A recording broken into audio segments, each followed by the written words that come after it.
Rafael Castillo. Y se produjo un hecho muy importante. Después de muchos años de distanciamiento entre Alberto Brito Lima y una pelea con Andrés Bevilacqua, donde se había dividido, se había partido el comando de organización, ellos se dieron la mano y se dieron un abrazo.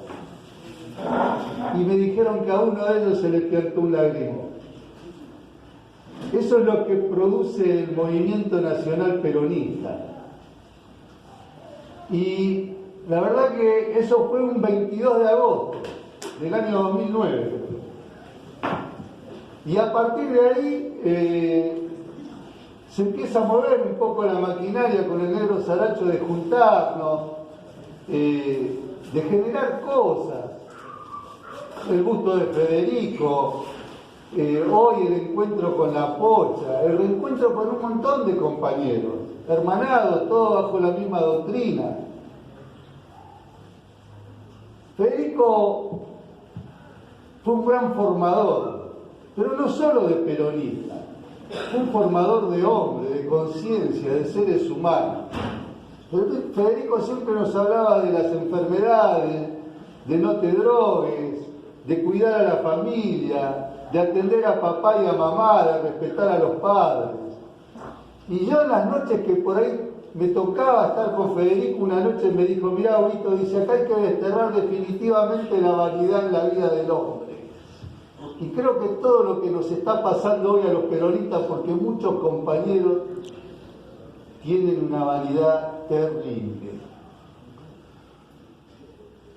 Otra de las cosas que me decía Federico, dice, cuando armamos la lista, en el año creo que 95, fue que lo armamos acá en la ruta, en la nueva Recoba. Él me decía, ¿sabés lo que nos pasa, lo que nos va a pasar? Temprano, me llamó 7:30 de la mañana para que viniera hasta acá y de acá fuimos con Carlito Melón. Me dice, ¿sabés lo que nos va a pasar hoy? Le digo, no, Federico, ¿qué va a pasar? Dice, todos se quieren morir, todos quieren estar cerca de Dios, pero ninguno se quiere morir.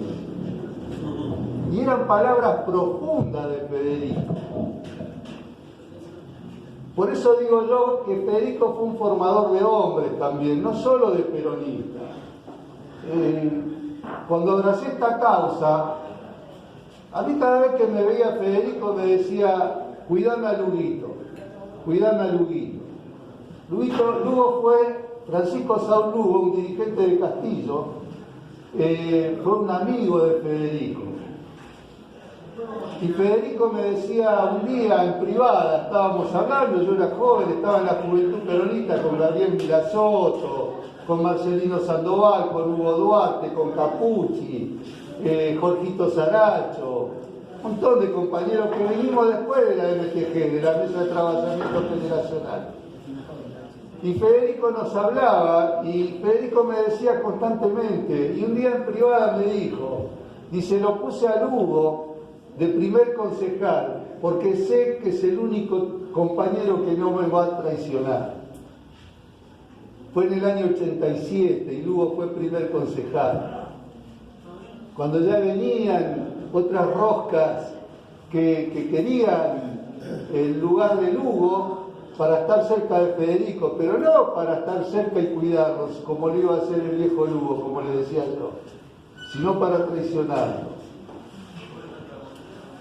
Federico, tipo excepcional, de una grandeza que yo jamás vi, una formación terrible, a pesar de... Tengo un libro ahí que le habían escrito a Ani Ventura con otra periodista que se llamaba Los Intendentes, y él contaba la historia de su vida.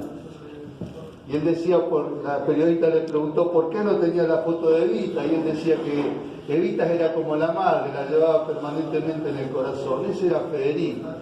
Y nos hablaba permanentemente del general Perón. Federico no decía Perón, siempre nos hablaba del general, porque nos contaba las historias y sabíamos que él había provenido de la resistencia peronista, que fue el hacedor del retorno del general Perón. Y también nos contaba la historia del Cornicelli, que era el coronel que había mandado el general Lanusse a Puerta de Hierro a negociar el retorno del general Perón.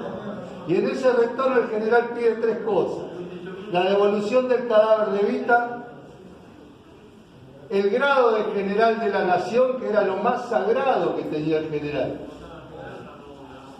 y después todos los sueldos caídos durante 18 años, que le había quitado la revolución fusiladora. Todas estas enseñanzas, todo esto es historia. Pero nosotros, ¿qué es lo que nos une hoy acá? Es la historia, es la doctrina. Nosotros no le podemos enseñar a las nuevas generaciones que el peronismo nació el 25 de mayo del 2003. No, es un error. Para que haya peronismo en el 2003, tuvo que haber peronismo el 4 de junio de 1943, que es donde se inicia el punto inicial, el punto de partida del movimiento nacional.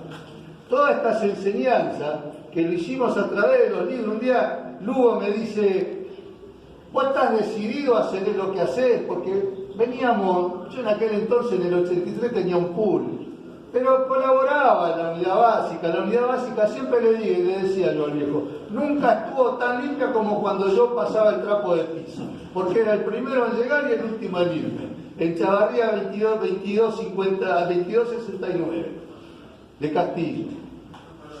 Ahora, siempre transitamos este camino, y en aquel entonces Lugo me dice: ¿vos estás seguro? Habíamos salido a hablar con Federico. ¿Vos estás seguro de que vas a seguir en esto? Y le digo: sí. Me dice: mirá que esta es una causa, es la actividad más injusta que hay en la tierra. Me dice: acá te van a decir que sos ladrón, que sos chorro, que sos vago. Y no se equivocó. No se equivocó. Ahora, eso sí, del esfuerzo de los peronistas llegan los grandes dirigentes, y el vaciamiento ideológico lo han producido los dirigentes que en aquel entonces, en el año 86, dieron paso a la renovación peronista. Ahí es donde se produce el vaciamiento ideológico dentro del peronismo. El proceso de desperonización continúa, y continuó en la época de Menem, cuando Menem nos trataba a nosotros de los nostálgicos de siempre. Y sí, pero hoy, más que nunca, continúa ese proceso. El otro día estaba en la Asunción, en la Casa de Gobierno, donde asunció el superministro, tres dirigentes ahí, que pertenecieron a la renovación peronista, multimillonarios. Uno de ellos está hoy en un portal